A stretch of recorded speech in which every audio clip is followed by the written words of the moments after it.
Okay, hello everyone.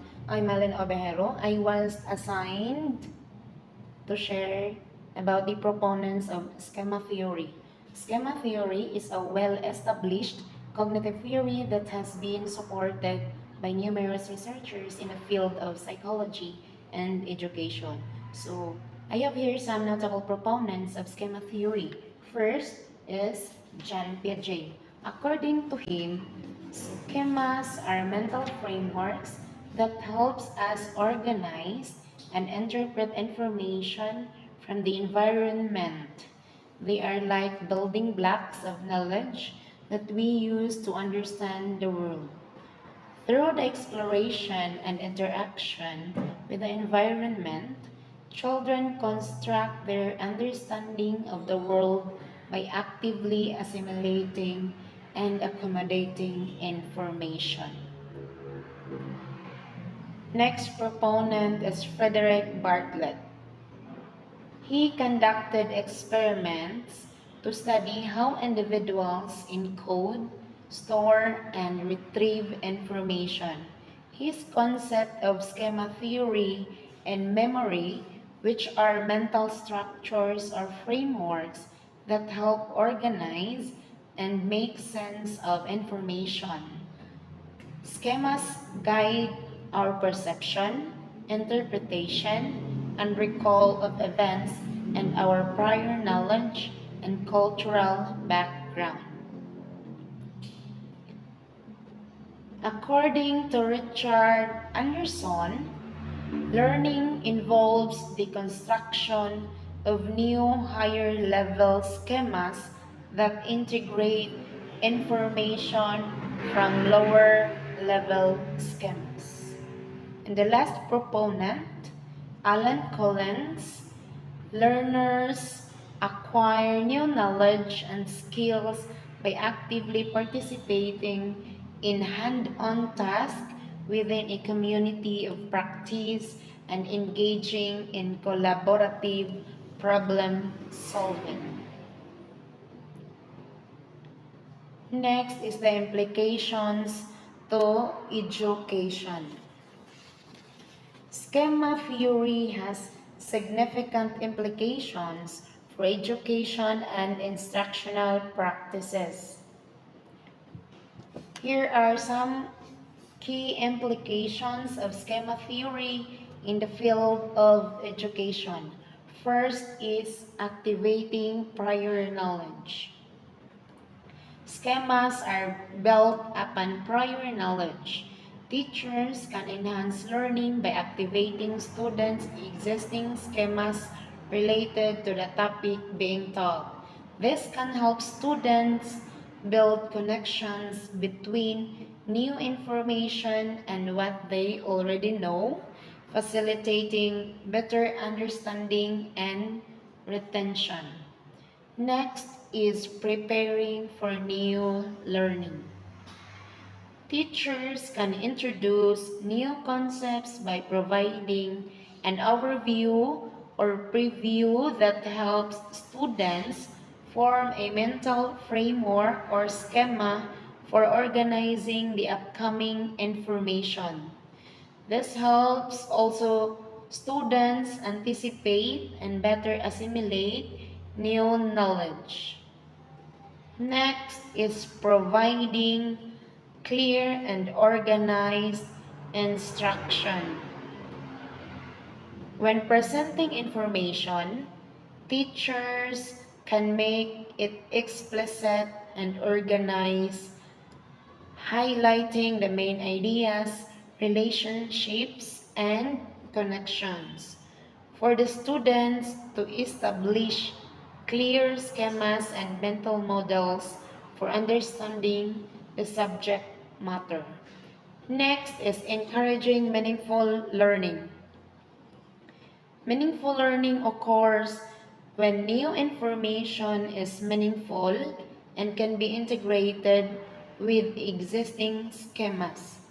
Teachers can help students make connections between new and existing knowledge, employing strategies such as analogies, real-life examples, and case studies. Next is addressing misconceptions. Misconceptions can arise when new information conflicts with existing schemas. Teachers should identify and address new misconceptions by challenging and modifying their existing schemas through targeted instruction and corrective feedback.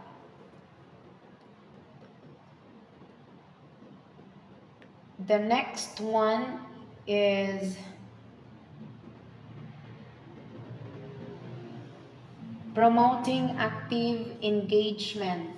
Schema theory supports the notion of active learning by engaging students in activities that require them to actively process and apply the information, such as discussions, problem-solving tasks, and hands-on experiences. Teacher can help students construct and refine their schemas. The last one is promoting transfer of learning.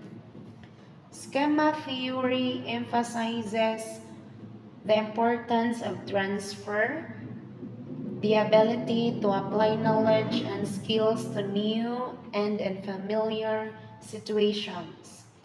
Teachers can facilitate transfer by providing opportunities for students to apply their schemas in diverse contexts and encouraging them to make connections beyond the immediate learning environment. In short, schema theory highlights the significance of organizing and connecting knowledge for effective learning. By understanding and applying schema theory principles, educators can design instruction that supports students' connective processes, enhances understanding, and promotes meaningful and transferable learning outcomes.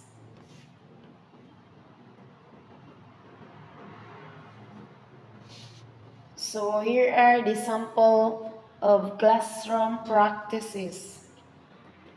First is anticipation guides.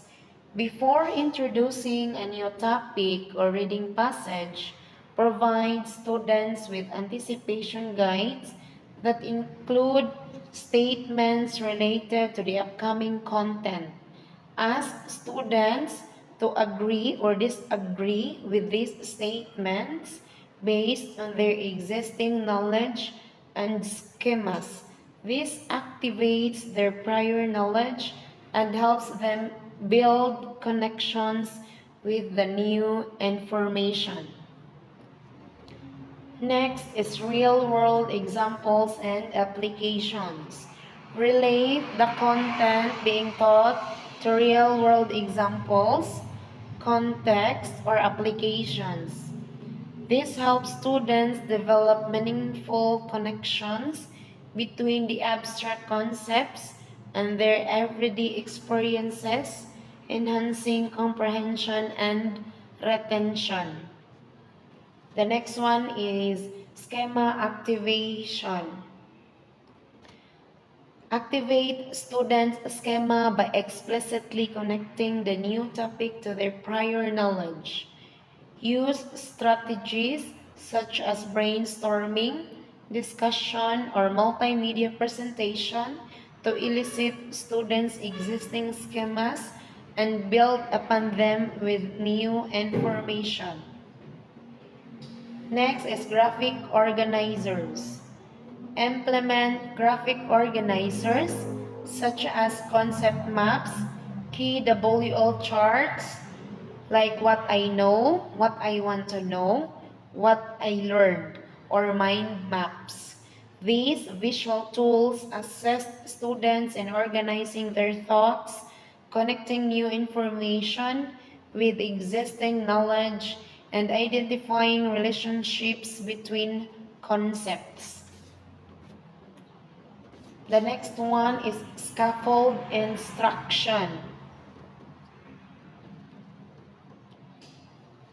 Provide scaffolding, support, and structured guidance to help students build and refine their schemas. Break down complex concepts into smaller, manageable parts and gradually release responsibility to students as they develop a deeper understanding. Next is metacognitive reflection. Metacognitive reflection.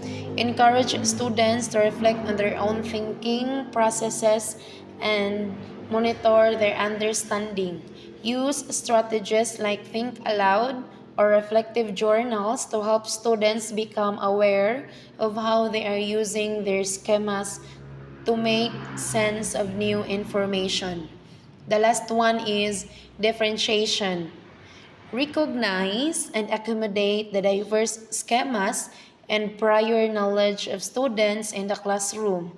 Differentiate instruction by offering varied entry points and using flexible instructional strategies that cater to individual students' needs and existing schemas. Remember, the implementation of schema theory in the classroom should be context-specific and responsive to the unique characteristics and needs of the students. The practices that I presented support the activation, construction, and refinement of schemas, fostering deeper understanding and meaningful learning experiences. That's all. Thank you so much.